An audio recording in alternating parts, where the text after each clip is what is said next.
I ain't gonna lie. I've been holding a lot of shit in lately. Oh, man, I just had like a 3.5 hour cry. What do I owe the pleasure? What do I owe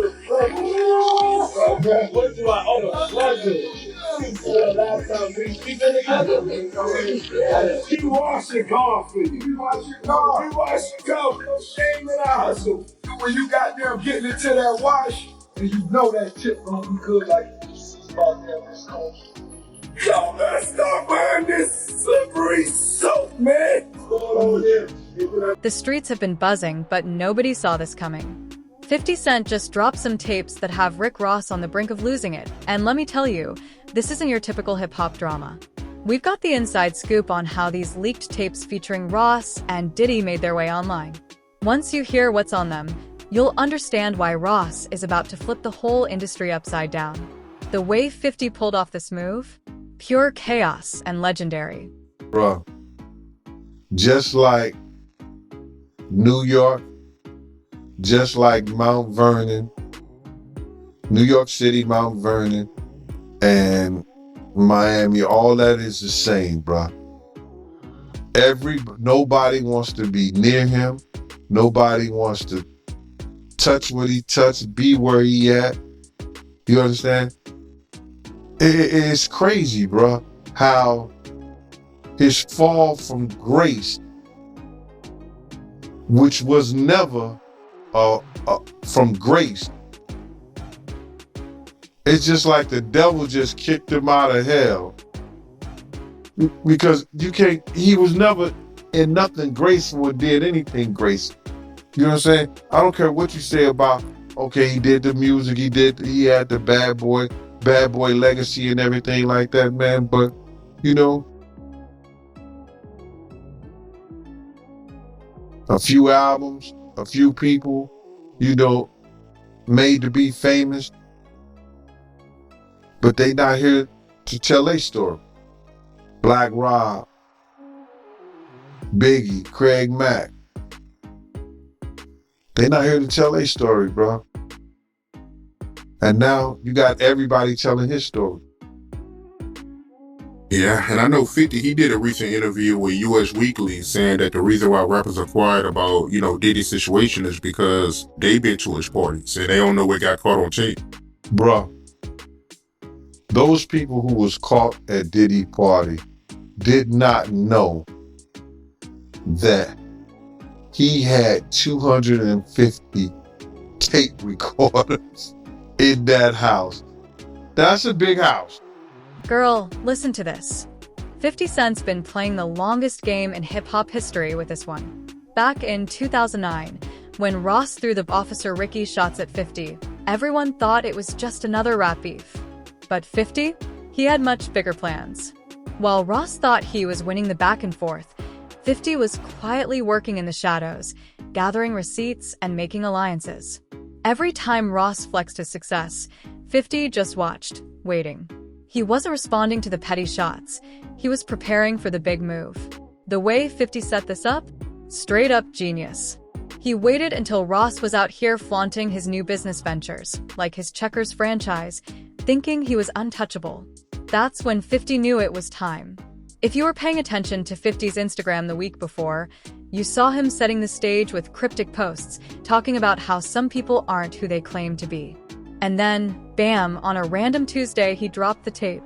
No heads up, no build up, just pure destruction. No caption, just letting the footage speak for itself. The industry went wild in minutes. But he had 250 tape recorders in that house that they took, that the feds found. So now with them finding all that and you being at a Diddy party, you know you may have done something that was caught on one of those tapes. You just better pray to God that they don't recognize you. Those people who know that they did something, no, they're not going to speak out. They're not going to say nothing. What part of the game is that? They are not going to come forward and tell on themselves. Nah, not at all. Ice Cube, he said it himself, bro. He said that Diddy's been targeted because of what he said about those folks and those people. Now, the people who was on those tapes may feel like Diddy might be targeting them. Because if he's asked about who is this, who is that, and he's under oath with the federal government, he got to tell them. He's not going to plead the fifth. Yeah, I know that got to be a terrible feeling, man. You know you did something wrong at Diddy party, and you hoping and praying that it's not caught on tape. But they don't think they did nothing wrong. That's their lifestyle. That's their lifestyle, bro. I ask guys all the time, if two men lay down, how many homos get up? What you mean? I mean what I mean. It's what it is. The reactions flooded in instantly. Industry execs were calling emergency meetings, PR teams scrambling to keep up. Everyone who had ever worked with Ross or Diddy went into hiding. This wasn't just some diss track or old DMs being aired out. This was on another level. The planning behind this move? 50 Cent had been lurking, waiting for the perfect moment to strike. Ross had no idea what was coming. Word is, Ross was in a business meeting when his phone started blowing up. His team was trying desperately to reach him. He thought it was just another one of 50's jokes. But when he finally saw what 50 had leaked, that's when everything changed. And listen, if you thought that first tape was bad, word on the street is 50's got plenty more where that came from. He's been sitting on this stuff for years, just waiting for the right moment to unleash it. The way he orchestrated all this? It's like he scripted a revenge movie, with Ross as the unwitting lead. The real question now is, what else does 50 have stashed away? If he waited 14 years to drop this bomb, who knows what else he's sitting on? Doesn't mean I'm confirming or I'm 100% factual, but it's somebody in this story of things that seems more reliable than others, Race, is what I'll say, just to protect my sources. But this source informed me of who these A-list celebrities are on these tapes that are being allegedly auctioned off online and through the networks. And it's put me in a little bit of a bind because I like to be fully transparent with the audience. I want to say things, but I also realize from what I'm told, because again, I haven't seen them directly yet. I haven't, and I don't know if I want to. Race, I want your advice on that too. But the problem I have is just like, typically I want to report these things, but I got to be careful legally, ethically, morally as to what we report on here. Because as Ariel, the lawyer here, did admit, and I can attest based on the information I got from a separate, reliable source, people in these videos don't know they're being videotaped. That's a big issue, Race, right? Let's start out right there. If there are people on these tapes that don't know that they were being filmed, is that okay to talk about and to share? I have a big problem with that, as do you, Andy, and you tend to be an ethical guy and you're taking the high ground here.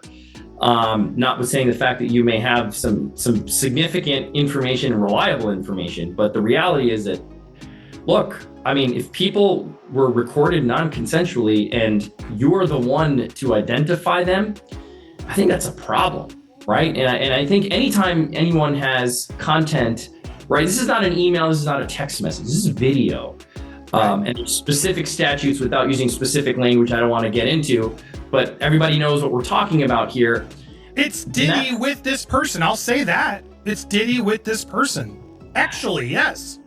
Yeah, and see, the problem is, again, like non-consensually recorded, you got a victim here who may not want to be publicly identified. That's the problem. That's the problem. And they have a right to proceed if they want to, whether it's criminally or civilly, without being identified, because we know what's going to happen. As soon as they identify themselves, there's going to be a bunch of people that come out of the woodwork who are going to unequivocally harass them and claim that didn't happen and they're making stuff up. And there's the victims that we want to protect here, and that's significant.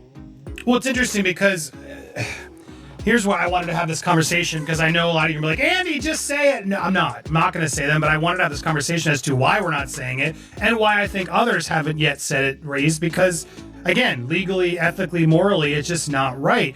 Now, there's an argument I've had with people who are like, well, they knew what they were doing with Diddy.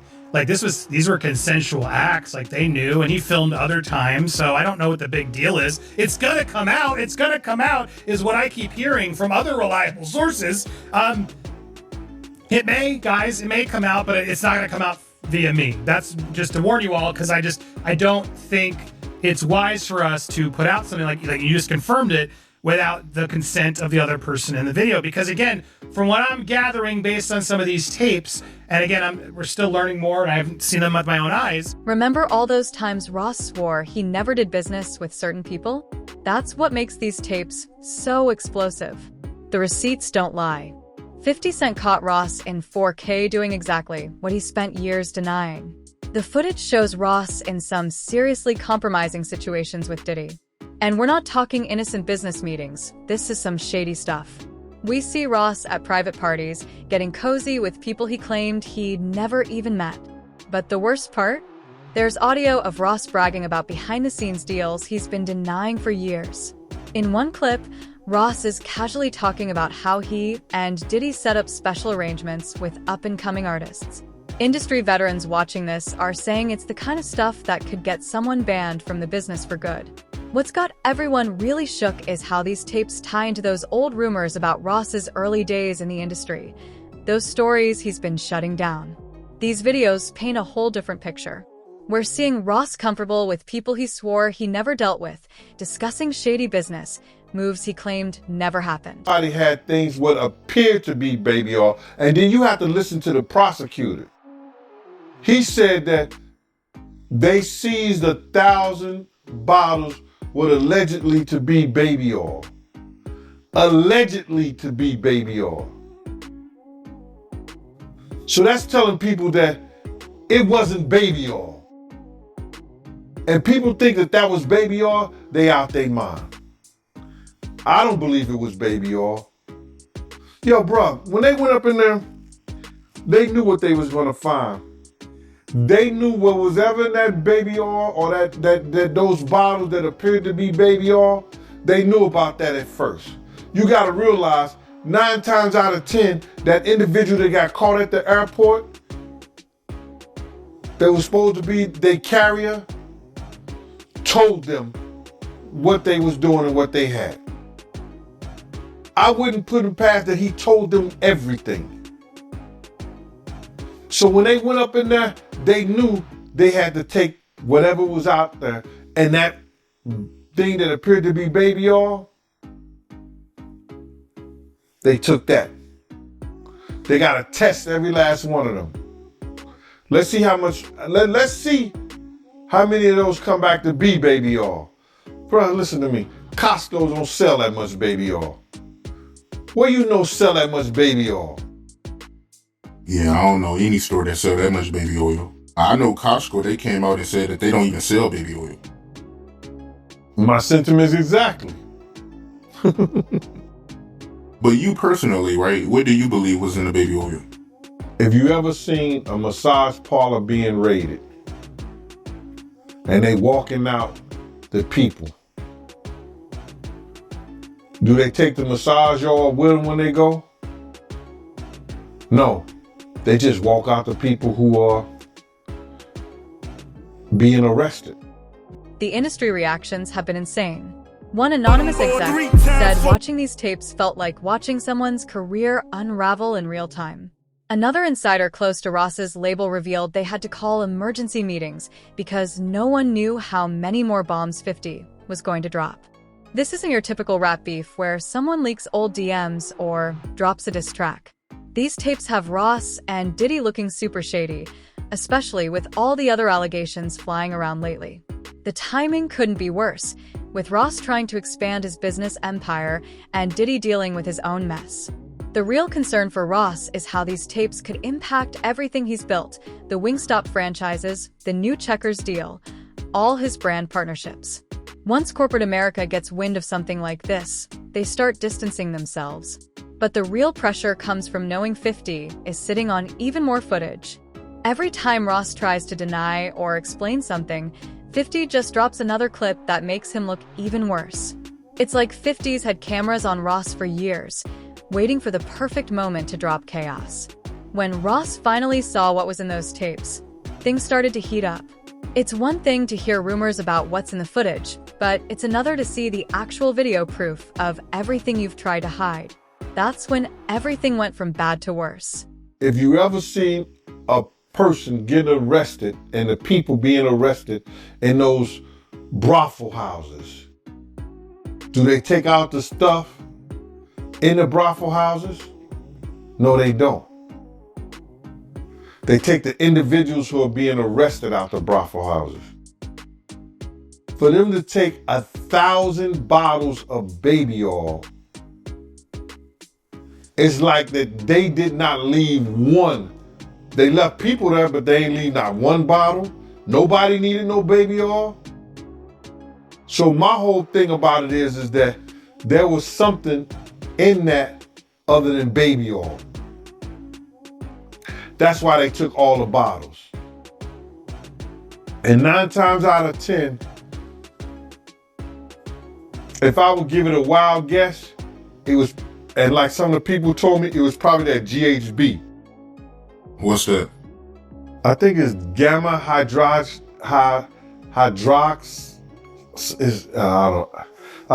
I looked it up, bro. Let me see. See if I can find it. I know this is just showing everything like that, but oh no. Let me. Yo, somebody tap dance or sing or do something. You know what I'm saying? While I'm doing this. Oh, here you go, right here. It's gamma hydroxy butyric. What is its effect on the body? It's a euphoria, drowsiness, decreased anxiety, and memory impairment. It works on the nervous system and gives you this feeling of euphoria. So they take that and rub it on her, and you forget who you are, what you're doing. It can also give you memory loss, drowsiness, and that's under the DEA, the Drug Enforcement Administration.gov. When the notifications started blowing up at 2 a.m., nobody was ready for what they saw. Ross wasn't just mad, he was going scorched earth. PR veterans were texting each other, saying someone needed to stop him before he ruined everything. Ross's first response? A 15-minute rant on Instagram, filled with threats and accusations that had his own team in a panic. He wasn't even trying to deny the tapes anymore. He was straight up threatening 50's life. The way he was pacing in that video, looking like he hadn't slept in days, had people wondering if he'd lost it. Things exploded from there. People thinking this first came the voice messages, threatening lawsuits, making wild accusations, bringing up old dirt. His team tried damage control, but Ross wasn't hearing it. He went live on Instagram at 3 a.m., calling people out, exposing industry secrets, making threats that couldn't be taken back. Things got even messier when Ross started dropping addresses, not just 50's known spots, but places where his family lived. That's when his own people started distancing themselves.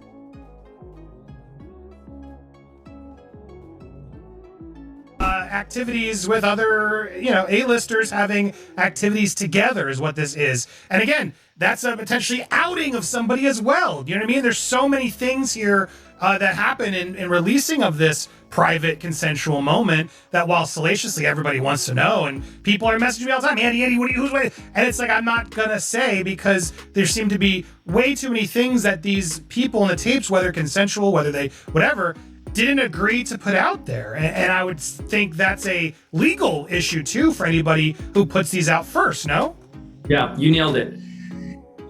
You can't without the consent of the victim. That's the problem. Somebody thinks that somebody has no idea, right? You said, well, didn't they know they're being recorded? No. I mean, in these situations, the assumption is they did not know. And that's what we believe right now is the victims did not know that they were being recorded. If the victim comes out and says, okay, yes, I knew I was recorded, and a statement is provided, that's a different story. But of course, you don't know that. So you, Andy, probably can't be the one to break that ice and be like, well, this is what I heard and this is what I know, and so I'm going to say it. And there's all kinds of hairy legal issues on that, right? With privacy and intrusion on seclusion is what we call it. It's a privacy violation. There could be defamation implications. There could be criminal implications. So you're doing the right thing by treading carefully. And I think more people should do this rather than get into speculation. Now, if you see the videos, even still, right? If somebody takes... Not to interrupt, but that's the question. Like, am I allowed to see these videos? Like, if I were to ask this source, show me the videos, do I put myself in worse legal jeopardy? That's another distinct legal issue, right? It's like you're watching something that someone didn't know they were being recorded of doing, right? And so it's dicey. It's dicey. Now, it would be different if you were an attorney and somebody's coming to you for purposes of defense or prosecution of a claim, a civil claim, or the filing, of some action to recover damages. That's a little different. But for purposes of, hey, look what I got, juicy gossip, and there are reporting outlets that I won't mention that will do stuff like this. I don't know that it's the smartest thing to do. I don't know that it's the careful thing to do. That's for sure. Or it's the ethical or moral thing to do. Yeah, it is exactly. I'm not a lawyer, but maybe this source will show you, and then you can verify what we know. But here's the other problem. Even if we verify what we know, like as I watched what Ariel, the lawyer, got these tapes, and even again, I don't want to get into the details, any remote details that could help explain or allude to even more of theories that are out there, or debunk or confirm.